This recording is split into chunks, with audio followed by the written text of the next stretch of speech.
My name is Woody, and at 28 years old, I never expected my own father to look me in the eyes and tell me I had never given anything to our family. Those words cut deeper than any knife could. I still remember the silence that followed, how nobody spoke up in my defense. So I did exactly what he told me to do. I left. What I never anticipated was how quickly their world would collapse without me there holding everything together. Before I tell you how my family fell apart without me, let me know where you are watching from, and hit that like and subscribe button if you have ever had to walk away from toxic family members.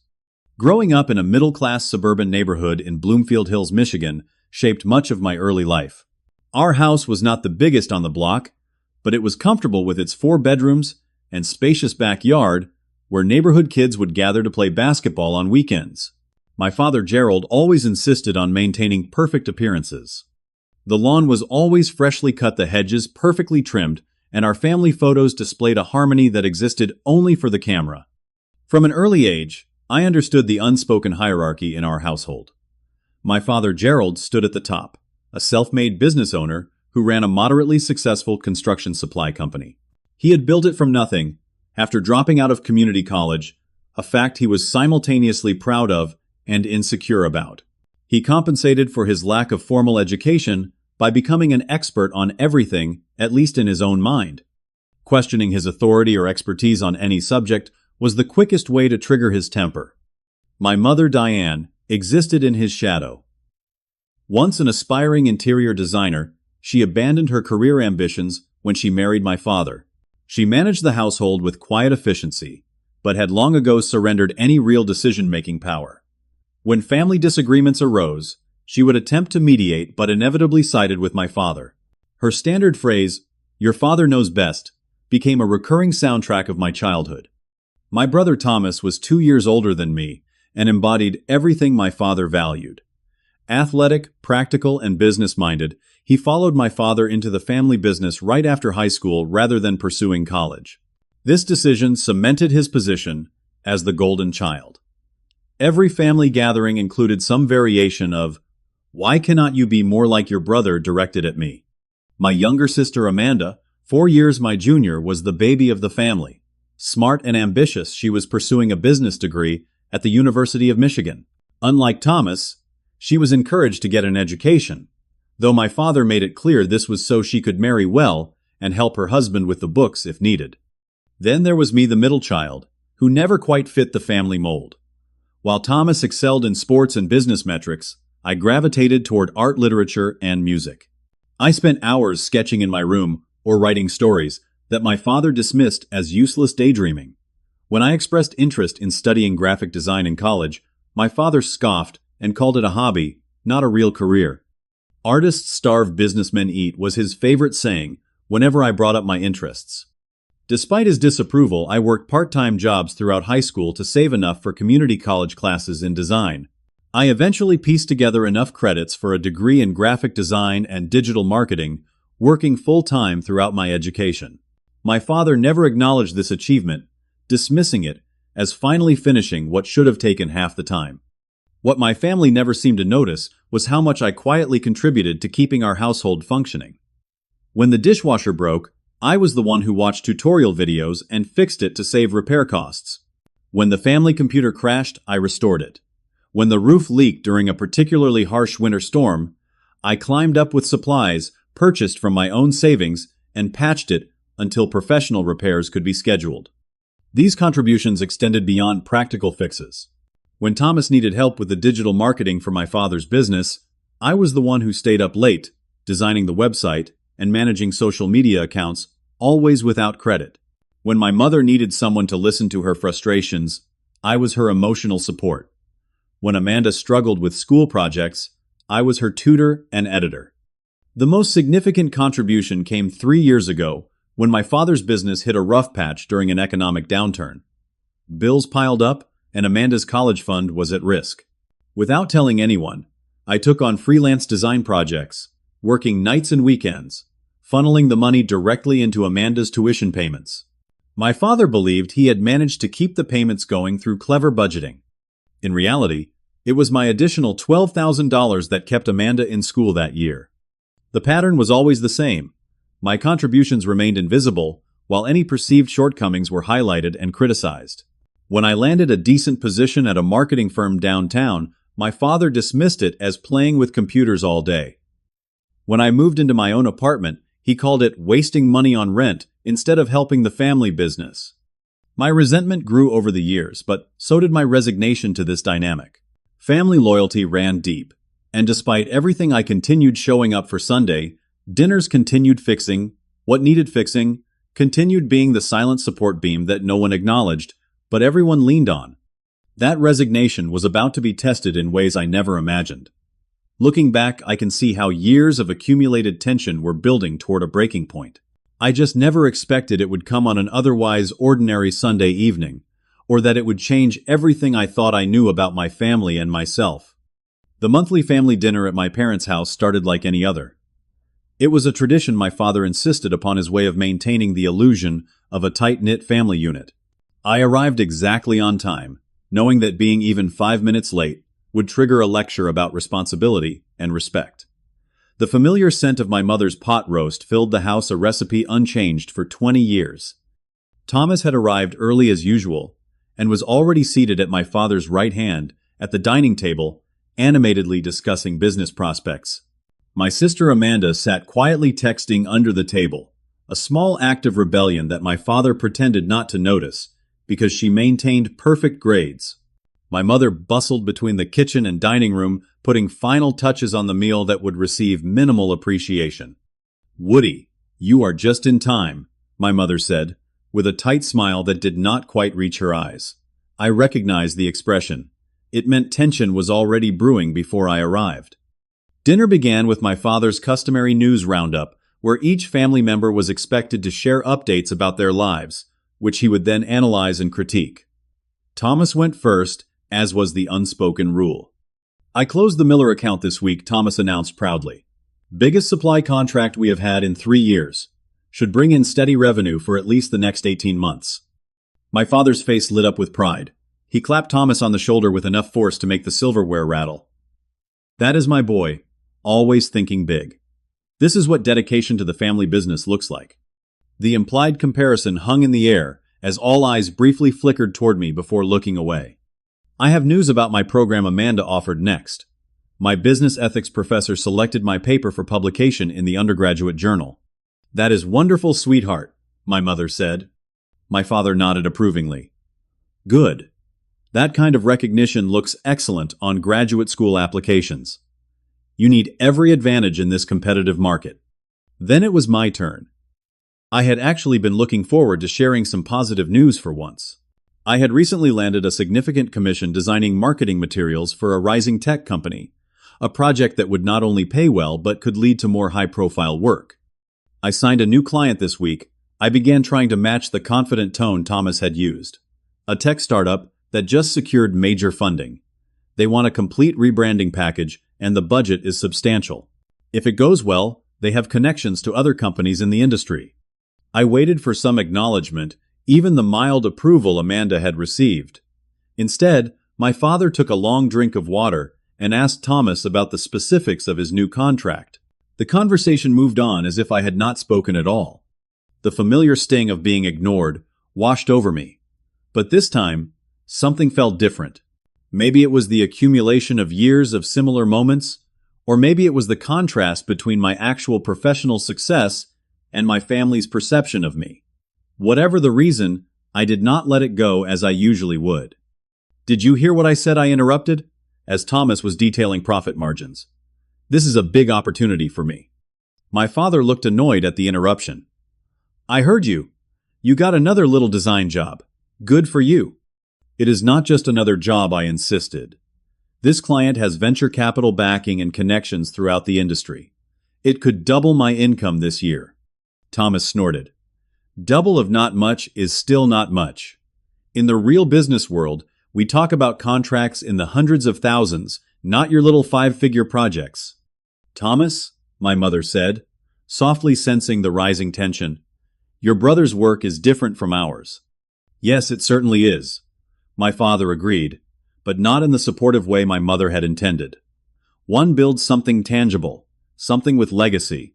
The other makes pretty pictures on a computer that will be forgotten." in 6 months. I felt heat rising in my face. My work has value. Just because it is not what you understand or respect does not make it worthless. Here we go again, my father sighed dramatically. Always so sensitive when someone does not praise your artistic genius. When are you going to grow up and contribute something meaningful? Woody Thomas is expanding the business your grandfather started. Amanda is getting an education that will benefit her future family. What are you doing besides playing on computers and complaining that no one appreciates you? I contribute plenty, I said, my voice rising, despite my best efforts to stay calm. Who fixed the furnace last winter when it broke down? During that cold snap, who redesigned the company website that brought in those new clients? Thomas is so proud of closing. Who stays up helping Amanda with her projects when she is overwhelmed? Basic household maintenance and helping your sister is the bare minimum expected in a family, not some heroic contribution my father dismissed. And as for the website, Thomas was the one who implemented the marketing strategy that made it successful. Thomas smirked. The website is just a tool. I am the one who closed those deals. Something inside me snapped. Years of suppressed frustration boiled over. You have no idea what I do for this family. None of you do. You take and never even say thank you. My father's face darkened. He pointed his fork at me accusingly. What exactly do you think you have given this family? Your mother and I put a roof over your head for 20 years. We fed you, clothed you, and what have we gotten in return? Attitude and ingratitude. Gerald, please, my mother interjected weakly. No, Diane, he needs to hear this. All he does is complain about how unappreciated he is while the rest of us work to build something lasting. If he is so unhappy with this family, maybe he should just leave. The table fell silent. Even Thomas looked uncomfortable. What did you just say? I asked, my voice unnaturally calm. My father did not back down. You heard me. You have never given this family anything. Just leave if you are so unhappy with us. I looked around the table. My mother stared down at her plate. Thomas examined his water glass with sudden interest. Only Amanda met my eyes, her expression pained, but silent. In that moment, something fundamental shifted inside me. The hurt was overwhelming, but beneath it was a strange sense of clarity. My father had just articulated what I had always suspected, but never wanted to believe in his eyes. I had no value to this family. I carefully placed my napkin beside my plate and stood up. No shouting, no dramatic declaration. I simply nodded and said, I understand now. Thank you for making it clear. Woody, do not be dramatic, my mother finally spoke up. Your father did not mean it that way. But I could see in my father's eyes that he had meant exactly what he said. And more importantly, no one had contradicted him. I think he did, I replied softly. And I think it is time I took his advice. I walked out of the dining room, ignoring my mother's calls to come back. As I closed the front door behind me, I realized with perfect clarity that I would be taking my father's suggestion literally. It was time to leave in every sense of the word. I drove home to my apartment in a state of emotional numbness. The full impact of what had just happened had not hit me yet, but I knew with absolute certainty what I needed to do. When I walked through my door, I went straight to my closet and pulled out my largest suitcase. As I began methodically packing my essential belongings, flashes of memories cycled through my mind. The time my father had thrown away my art supplies because I had left them on the dining room table. The Christmas, when Thomas received a new car, while I got a gas station gift card. The countless family photos where I was positioned at the edge, easily cropped out if desired. I was not just packing clothes and toiletries. I was packing away years of trying to earn approval that would never come, years of making myself smaller to fit into a family that had no space carved out for who I actually was. The practical aspects of my decision began to take shape. I could not stay in my apartment long term, as the lease was ending in 6 weeks anyway. I needed somewhere temporary while I figured out next steps. I texted my friend Jackson, who had a spare room in his downtown loft. Need a place to crash for a few weeks. Family situation imploded. Will explain in person. Jackson's response came quickly. Doors open. Spare key under the aloe plant. Stay as long as you need. I felt a lump in my throat. Such a simple offer of support, yet it contained more genuine care than I had felt for my family in years.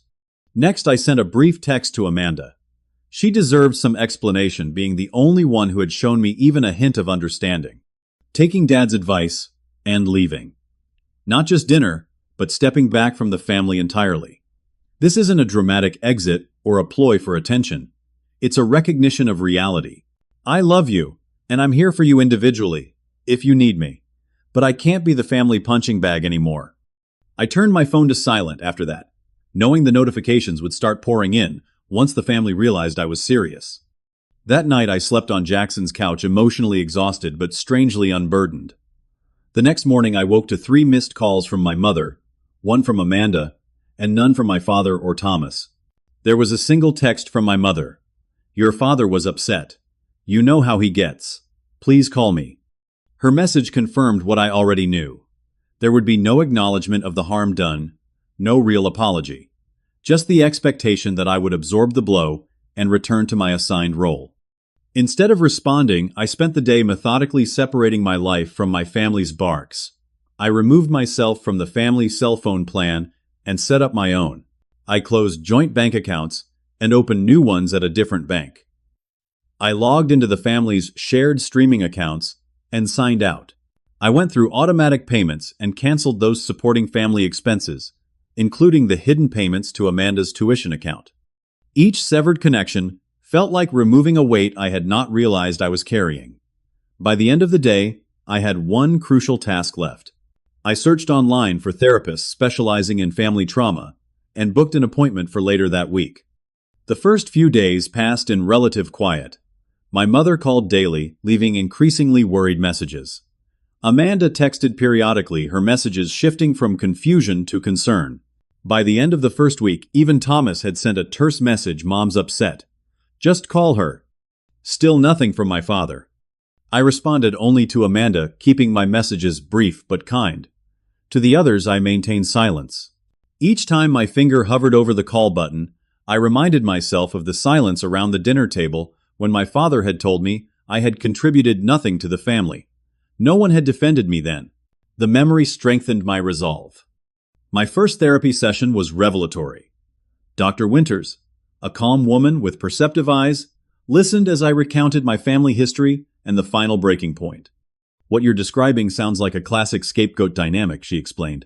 "Families often unconsciously assign roles to members, and it appears you were assigned the role of family scapegoat, the one who carries the blame for family dysfunction, while also paradoxically being the one who works hardest to fix problems." "But I've always tried to help," I said. "I've bent over backwards trying to contribute." "That's often the case with scapegoats," she nodded. "They try harder than anyone to win approval that never comes while performing essential functions that the family depends on, but never acknowledges." We spent the session exploring healthy boundaries and what it meant to detach with love rather than anger. I left with homework to journal about what I actually wanted from family relationships rather than what I had been conditioned to accept. By the end of the first week, the tone of messages from my family began to change. My mother's voicemails shifted from concerned to aggravated. "The sprinkler system is broken, and your father does not know how to fix it. Can you at least come by and look at that?" Thomas texted, "Need the login for the company website admin panel. Can't find it anywhere." It was beginning. The family was discovering the gaps I had quietly filled all these years. I maintained my boundaries, responding only to direct questions with minimal information. To Thomas, I simply sent the login credentials without additional comment. To my mother's messages about household repairs, I did not respond at all. During my second therapy session, I grappled with guilt. Am I being petty by not helping them?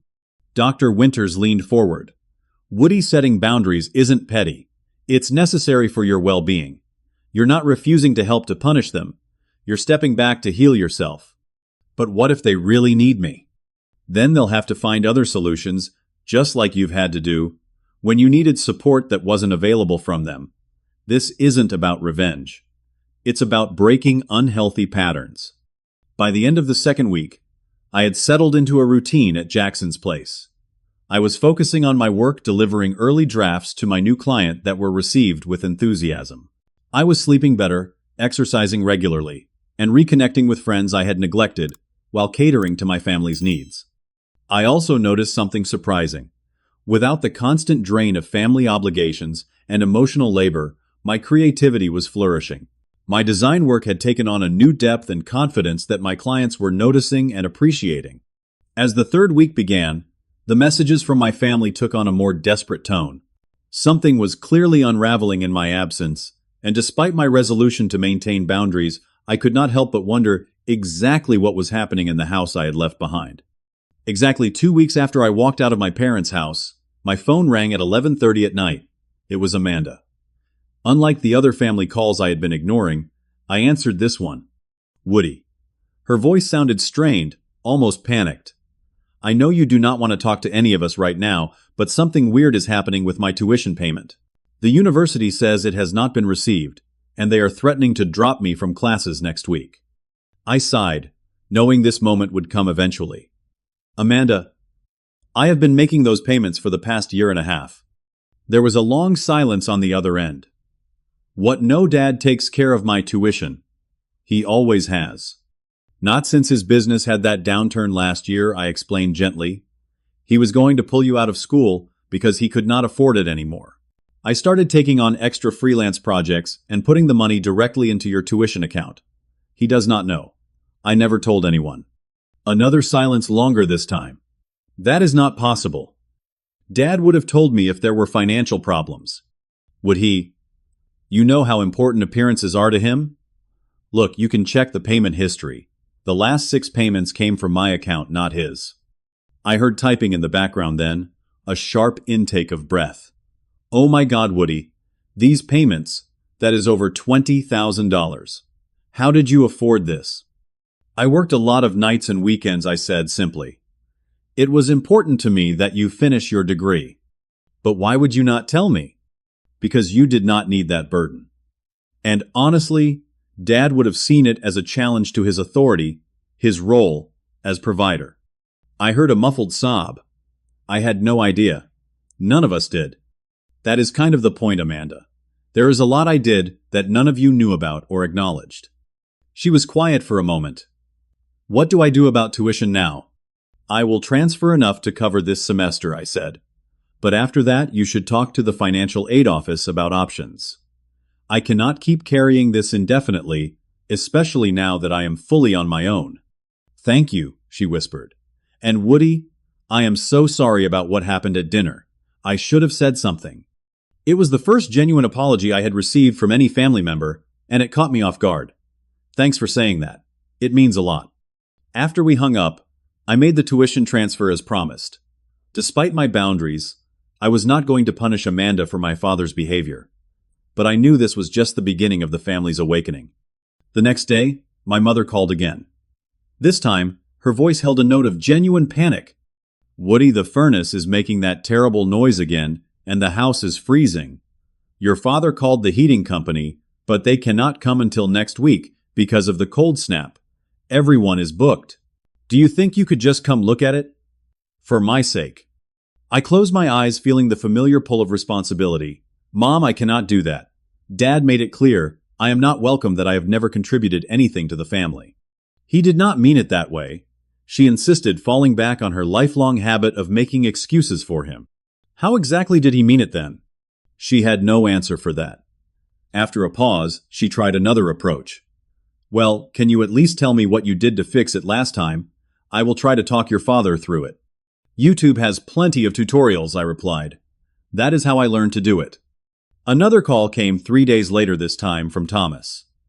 His tone was noticeably less arrogant than usual. Hey, I cannot figure out how to update the company website. We have that new product line launching next week, and the announcements need to go live. You mean the website I designed and have maintained for 3 years without compensation or recognition, I asked? Thomas had the decency to sound embarrassed. Look, I know you are upset with Dad, but this affects the whole family business. I will email you instructions, I said after a moment.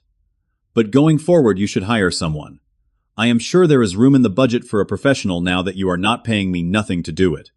I sent detailed instructions as promised, but declined his follow-up questions about additional help.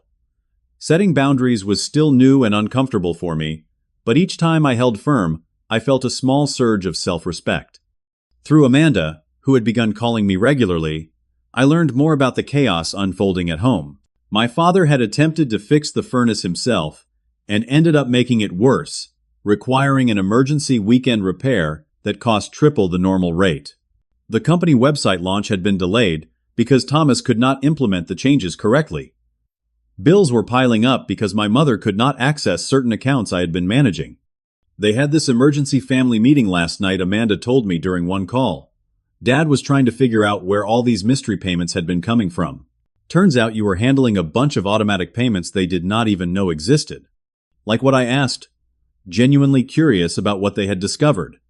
The lawn service, the security system monitoring Mom's medication delivery service.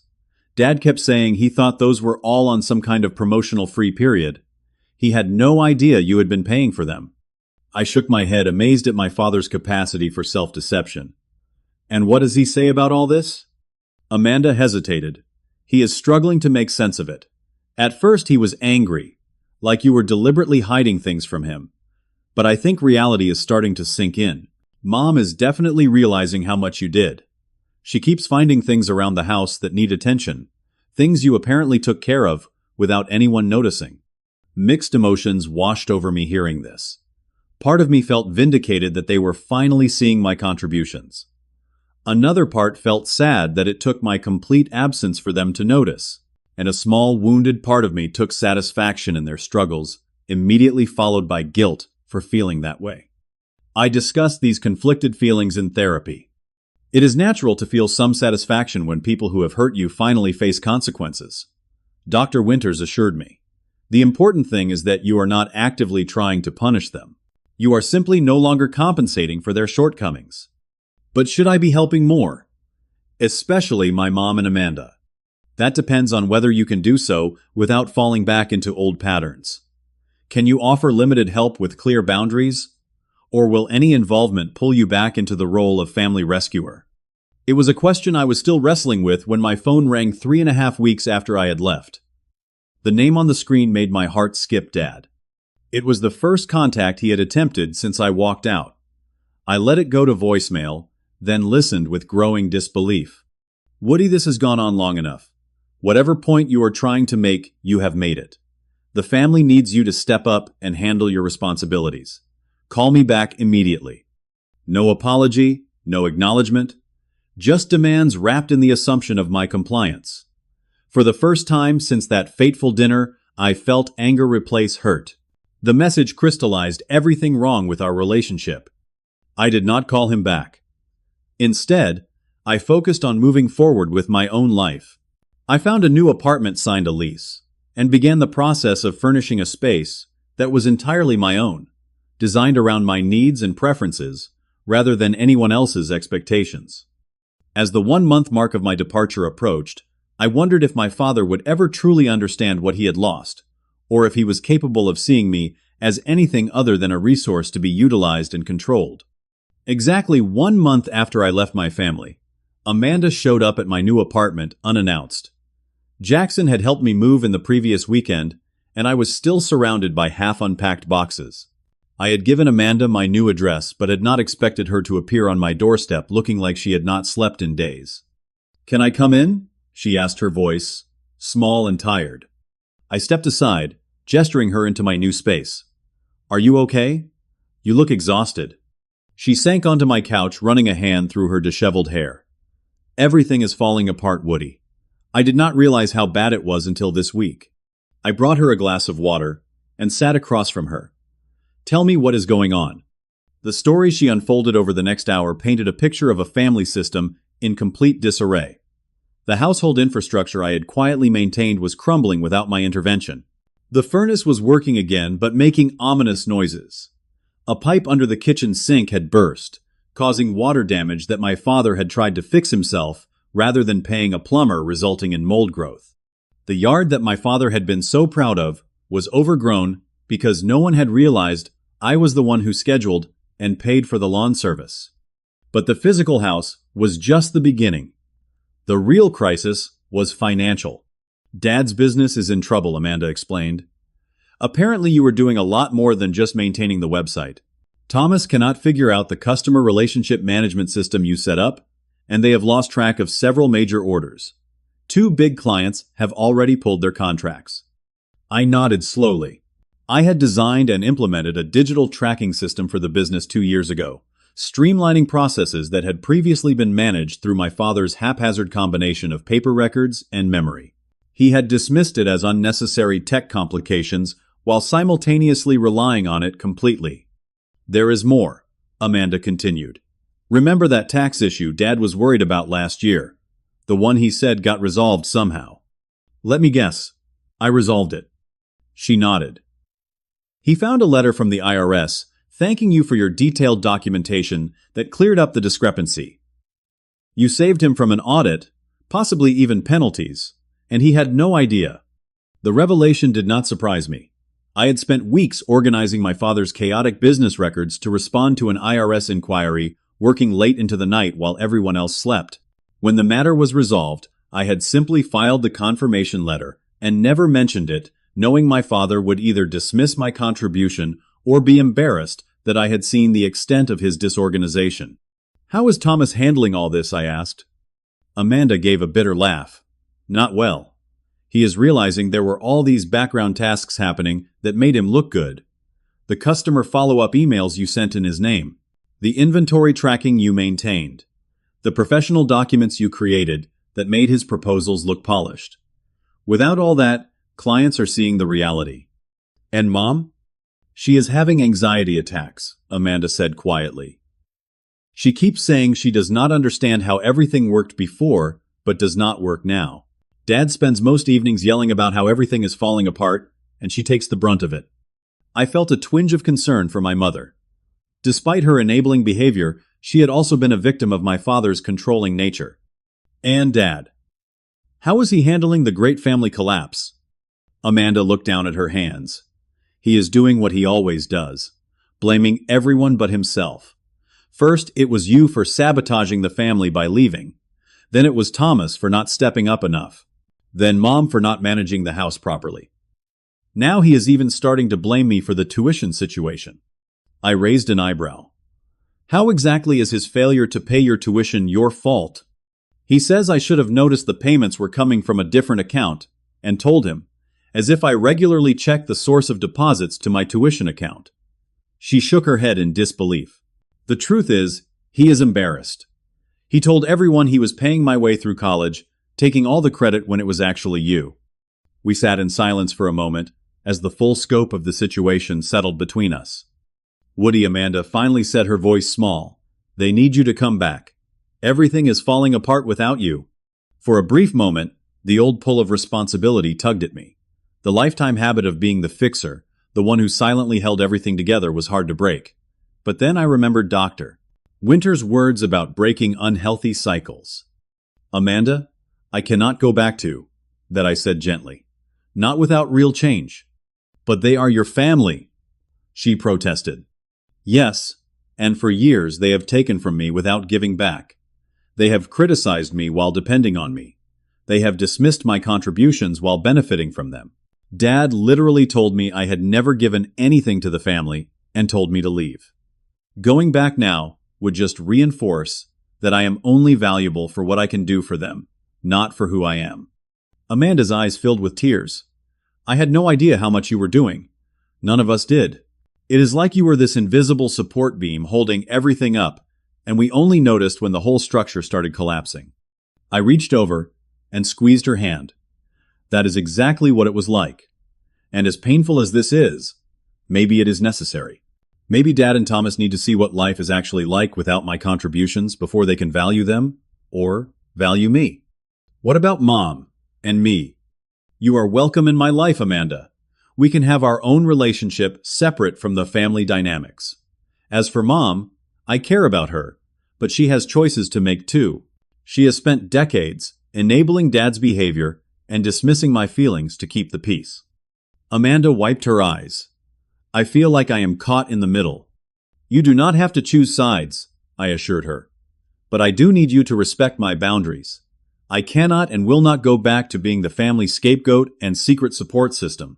She nodded slowly. What about the tuition and the other financial stuff? I told you I would cover this semester, and I will. For the rest, there are options. Financial aid, part-time work student loans. Thousands of students figure it out every year without wealthy parents. And as for the family finances, Dad and Thomas run a business. They have resources. They can hire people to do what I was doing for free. We talked for another hour, and I could see Amanda processing a completely new understanding of our family dynamics. Before she left, she hugged me tightly. "I wish I had seen it sooner," she whispered. "I wish I had stood up for you at that dinner." "Me too," I admitted. "But we cannot change the past. We can only move forward differently." After she left, I sat alone in my half-unpacked apartment, thinking about everything she had shared. Part of me felt vindicated that my absence had revealed my true value to the family. Another part felt sad that it had come to this, that my father's pride and inability to acknowledge my worth had led to such turmoil. I called Dr. Winters and scheduled an emergency session for the following day. I needed help processing these complicated emotions and maintaining my boundaries as the family crisis peaked, because I knew from Amanda's visit that the worst was yet to come. My father was not a man who accepted defeat easily, and if his world was truly collapsing without me, he would not go down without a fight. 6 weeks after walking out of my parents' house, I was settling into my new routine. My apartment was finally organized, my work was thriving, and I had even started dating someone I met through Jackson's art circle. The constant anxiety that had been my companion for years had diminished significantly. I was sleeping through the night for the first time in recent memory. Then came the knock on my door. It was a Saturday afternoon. I was sketching design concepts for a new client when 3 sharp raps broke my concentration. I opened the door, without checking the peephole, expecting it might be my neighbor who had offered to share extra tomatoes from her garden. Instead, I found myself face to face with my father. Gerald stood in the hallway, looking both angry and somehow diminished. His normally immaculate appearance was slightly disheveled, his posture less commanding than I remembered. For a moment, we just stared at each other, the shock of his presence rendering me speechless. "Are you going to invite me in?" he finally asked, his tone making it more demand than question. My therapy sessions had prepared me for this moment. I took a deep breath, centering myself. "I was not expecting you, Dad. How did you get my address?" "Amanda," he said curtly. Though she was reluctant to share it, I had to insist. Mental note: talk to Amanda about boundaries. "May I come in?" he repeated, impatience edging into his voice. I considered refusing, but decided it was better to have this confrontation in private rather than the hallway. I stepped aside, allowing him to enter. My father surveyed my new apartment with barely concealed judgment, his eyes lingering on my art supplies, the colorful furnishings that reflected my personal taste rather than my mother's neutral palettes. "So this is where you have been hiding," he said. "I have not been hiding," I replied calmly. "I have been living my life, just not revolving around the family anymore." He scoffed. "Living your life while the rest of us deal with the mess you left behind." And there it was. No hello, no how are you, just straight to accusations. Some things never changed. What mess would that be exactly? I asked, my voice deliberately even. My father's face reddened. "Do not play dumb with me, Woody. You know exactly what you have done. Walking out, cutting off contact, stopping payments you were responsible for. The website is a disaster, the house is falling apart, and your mother is beside herself with worry." I let his words hang in the air for a moment before responding. I was not aware I had financial obligations to the family.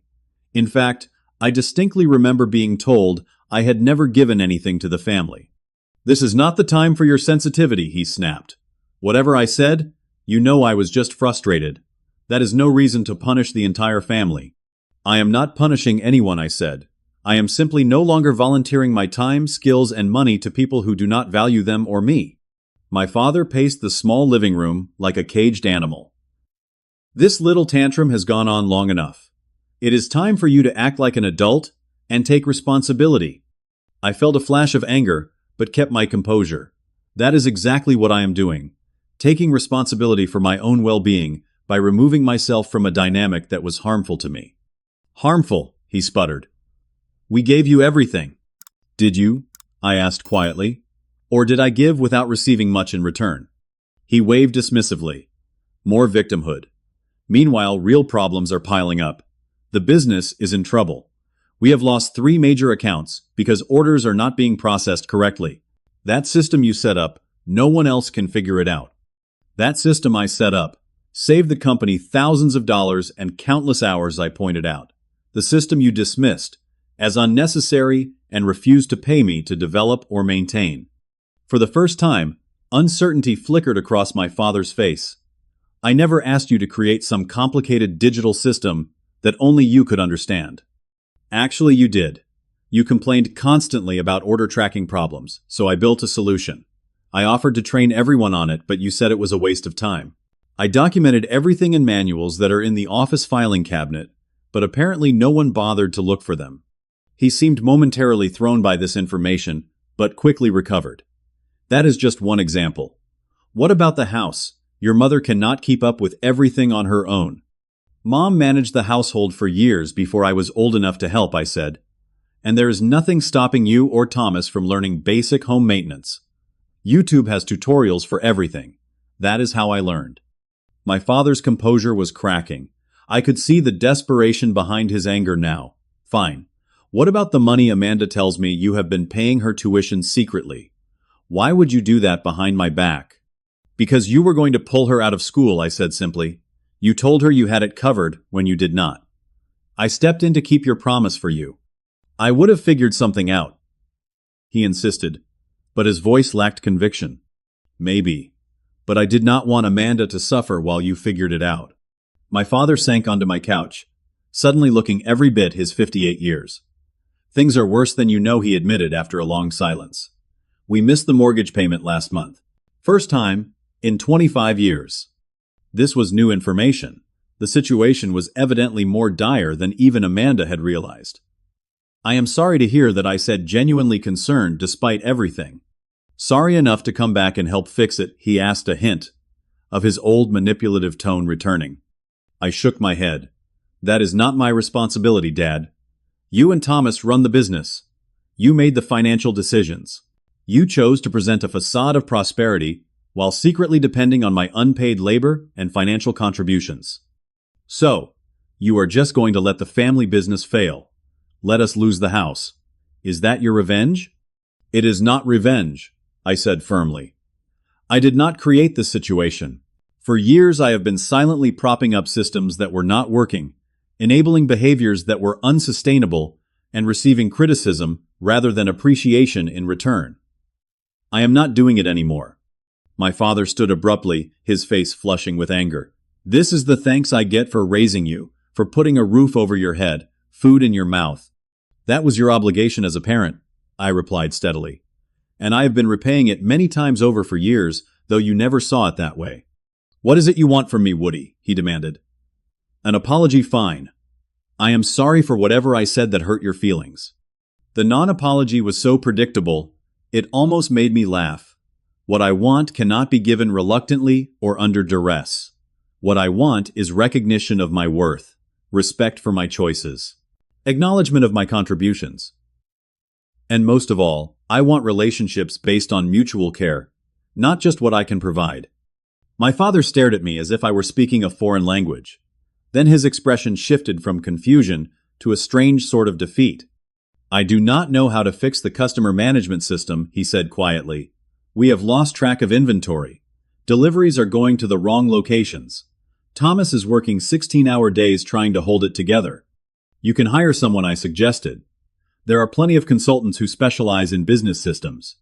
We cannot afford consultants right now, he admitted. The business. It is not as stable as I have let on. And there it was. The truth I had suspected for years. My father's business, the source of his identity and pride, was not the success he pretended it was. It had been held together by unpaid family labor corner cutting and appearances. Dad, I said gently, I am not responsible for saving a business I do not own, and was never valued in. I was treated like an employee without pay when it was convenient, and like a disappointing son when it was not. He looked at me, then really looked at me, perhaps for the first time. I never saw it that way, he said softly. I thought you were just helping out. Family helping family. Family. Helping family should go both ways, I pointed out. When was the last time you helped me with something I valued, supported my career, showed interest in my life? He had no answer for that. The truth is, I continued you, and Thomas took my contributions for granted while treating me as less than. And now that those contributions have stopped, you are seeing their true value. My father sat in silence for several long moments, the reality of the situation seeming to sink in. When he finally spoke, his voice had lost its commanding edge. "What would it take?" he asked. "To get you to help. Not to move back, but just help us get back on track." It was the first genuine question he had asked me, perhaps ever. Not a demand disguised as a question, but an actual request for my terms. "Professional respect," I said after consideration. "If I help with the business systems, I do it as a paid consultant with a contract. My expertise has value, and that needs to be recognized. As for family relationships, that would require deeper changes. Real acknowledgement of past patterns. Therapy, possibly family therapy, and consistent respect for my boundaries going forward." My father looked uncomfortable but nodded slowly. "I can discuss the consultant arrangement with Thomas. The other things, I need time to think." It was more than I had expected from him. A small crack in the wall of certainty that had defined his worldview for so long. As he stood to leave, he paused, looking around my apartment again, this time with less judgment and more curiosity. "Your place is nice," he said awkwardly. "It looks like you." It was not much as compliments go, but from my father, it was unprecedented. A tiny acknowledgement that I existed as a person, separate from his expectations. "Thank you," I said simply. At the door, he turned back. "Your mother misses you." "I miss her too," I admitted. "But our relationship cannot go back to what it was." He nodded once, then left without another word. I closed the door behind him and leaned against it, emotions swirling. The confrontation had gone differently than I had anticipated. No shouting match, no dramatic ultimatums. Instead, there had been the first glimmer of my father seeing me, actually seeing me, maybe in my entire life. It was not resolution. It was not even reconciliation. But it was a crack in the foundation of our dysfunctional family system, a small opening through which truth had begun to seep. Whether that truth would lead to healing or further division remained to be seen, but for the first time, I felt hope that change might actually be possible. 2 months after walking away from my family, I sat in Dr. Winter's office for our regular session, reflecting on the changes that had occurred. "It is remarkable how much can shift in such a relatively short time," I told her, "both in my family and in myself." She smiled encouragingly. "Tell me what you have observed." "Well, after Dad's visit, things started changing in ways I never expected. Thomas actually called me and asked for a formal consultation on the business systems. He admitted he had taken for granted how much I had been handling behind the scenes. This had been perhaps the most surprising development. Thomas, who had always looked down on my contributions, had swallowed his pride enough to acknowledge his need for my expertise. Our first meeting had been awkward but productive. I had walked him through the customer management system, explaining the logic behind its design and showing him the documentation I had created that no one had bothered to read. "And did you establish the professional boundaries you mentioned wanting, Doctor?" Winters asked. I nodded. I created a formal consultant agreement with a clear scope of work and hourly rate. Thomas balked at first, but Dad actually supported me, which was unexpected. The family business was now paying me properly for system maintenance and training, a validation of my skills that meant more than just the income. It represented a fundamental shift in how my contributions were valued. "The family has had to make other adjustments too," I continued. "They downsized to a smaller house last month. The mortgage had become unmanageable once all the financial issues came to light. The move had been a blow to my father's pride, but a necessary step toward financial stability. The new house was more modest but still comfortable, and importantly, within their actual means, rather than maintained through smoke and mirrors." "And how has that affected the family dynamics, Doctor?" Winters asked. "It has been humbling for Dad and Thomas. They had to admit publicly that the business was not as successful as they had portrayed. But it has also been freeing in some ways. Dad is learning basic home maintenance for the first time in his life. Thomas is taking actual business management courses at the community college. I smiled at the memory of my recent visit to their new home. Seeing my father watching tutorial videos on how to fix a leaky faucet, his face set in concentration rather than the dismissive impatience he would have shown in the past. And your mother. How is she adapting? That has been another surprise, I admitted. Once she got over the initial shock of downsizing, she seems almost relieved. She has started taking interior design classes again, something she gave up when she married Dad. She says a smaller house is easier to manage, and she has more time for herself. My relationship with my mother had undergone its own evolution. After my father's visit, she had reached out separately asking to meet for coffee. During that meeting, she had done something unprecedented. She had apologized genuinely, and specifically for failing to stand up for me over the years. I was so focused on keeping the peace that I never considered the cost to you, she had said, tears in her eyes. I convinced myself that saying nothing was the same as being neutral, but it was not. My silence hurt you.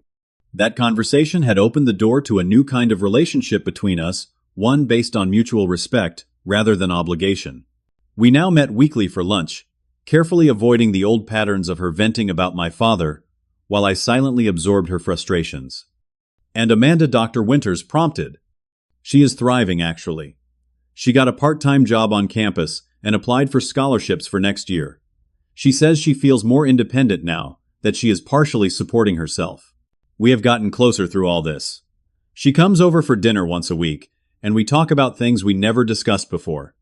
Amanda had become my strongest ally in maintaining healthy boundaries with the family. She had apologized for giving my address to our father without permission and had been scrupulous about respecting my wishes since then. What about family gatherings? Have there been any? I nodded. One dinner about 2 weeks ago, it was different. Dad was subdued, less dictatorial. Thomas talked about his classes instead of boasting about business deals. Mom served store-bought dessert instead of killing herself to make everything from scratch, and no one commented on it. The dinner had been awkward at times, but marked by moments of genuine connection that would have been impossible under the old dynamics. Most significantly, when I mentioned a new project, I was excited about everyone actually listened. My father had even asked follow-up questions that showed he was making an effort to understand my work. It sounds like significant progress, Dr. Winters observed. How are you feeling about all these changes? I considered the question carefully, cautiously optimistic.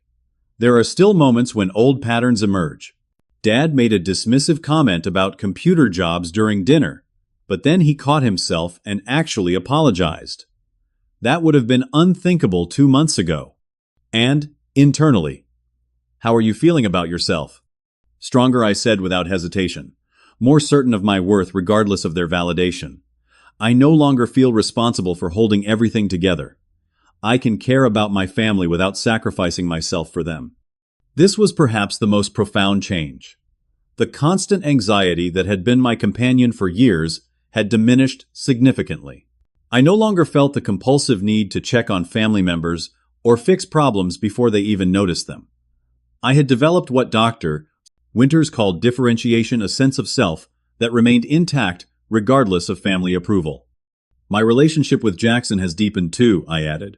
He saw me stand up for myself, and it changed how he views me. And I am more present with him now that I am not constantly distracted by family crises. What about your father? Do you feel your relationship has truly changed? This was the most complicated question. It is a work in progress, I admitted. He is trying in his own way. He asked me to help him set up a new accounting system for the business, and when I explained my fee structure, he accepted it without argument. That is huge for him.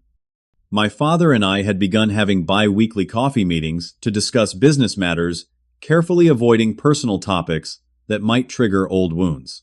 It was a small beginning, but it represented a fundamental shift in how he engaged with me, approaching me as a competent professional rather than a disappointing son. The biggest change came last week, I continued.